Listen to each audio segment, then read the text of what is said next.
আমার শহীদ ভাইদের রক্তের দাগ এখন লেগে আছে ইস্তেমার ময়দানে। শত শত তৌহিদের সাথী আজ মৃত্যুর যন্ত্রণায় কাতরাচ্ছে ঢাকা মেডিকেলে।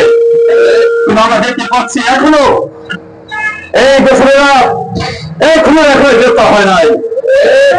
তারা এখনো বিভিন্ন মসজিদে মিটিং করতেছে, আলোচনা করতেছে। আমরা স্পষ্ট ভাবে জানিয়ে দিতে চাই, আমরা অনেক ধৈর্য করেছি, আমরা অনেক সময় করেছি। আমাদের ধৈর্যের ভাব যদি ভেঙে যায়, সারা বাংলায় আগুন জ্বলবে, সব বাংলায় আগুন জ্বলবে, হতে পারবে না। আজ আমরা আলোচনা করছি এই ৪৫ থানার সমস্ত মসজিদে এই ৭ পদ্ধতিকে অবাঞ্ছিত ঘোষণা করা হলো। সারা ভাই আমার, আমরা যেখানেই দেখবো সেখানে এই ৭ দুঃখকে প্রতিহত করবো। আল্লাহ আমার তৌফিক ইল্লা বিল্লাহ।